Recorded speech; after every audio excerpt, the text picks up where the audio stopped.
Welcome back to DIY with Yolanda. Today we're back into the hallway bathroom and I'm going to replace the mirror in here and I'm going to do shiplap on the back of the wall before I put the mirror in. So right now I'm going to unassemble what we have on the wall here, the mirror and the light, and we'll get started.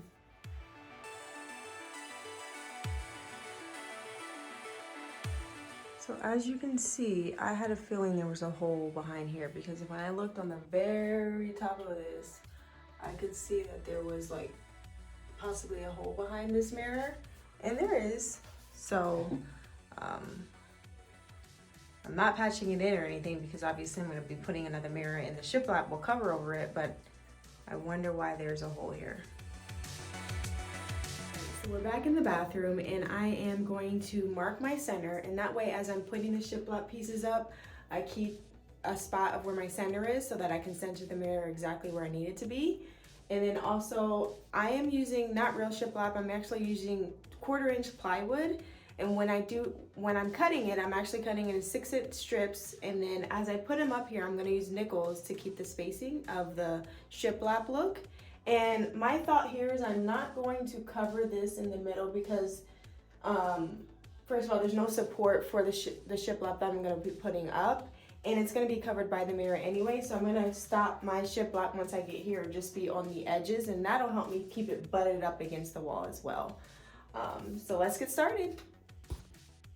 So as I said, I'm marking the middle, and then I'm also marking where those studs are, right on the edges of that hole in the wall. That way I can keep track of where it is when it comes time to hang the mirror.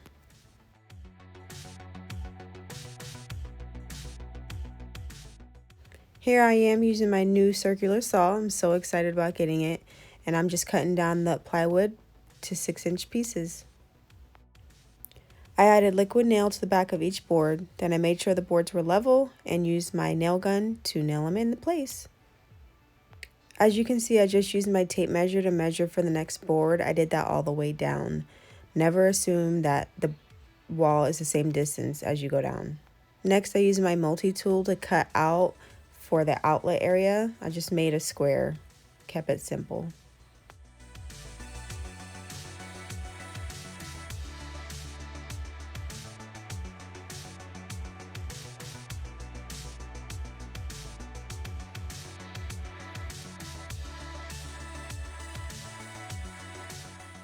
Alright, so now I'm finally at the bottom of it, and this last board is going to be tricky because this little piece that's right here on the back is not straight. So I have to start with a smaller cut and angle my guide to go a little bit bigger once we get to that side of the board.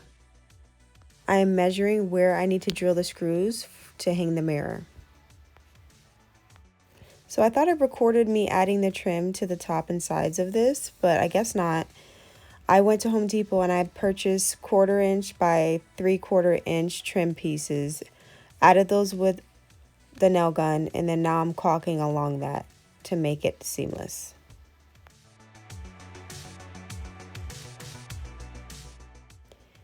Then I am using wood fill for all the nail holes. Moving on to sanding. And then now I'm priming and painting. This is almost complete. So here's just a reminder of before.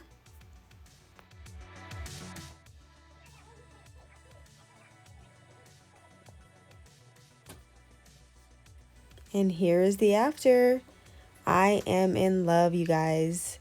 That mirror right there that you see, I did make that myself. I do have that tutorial coming. I hope you all enjoyed.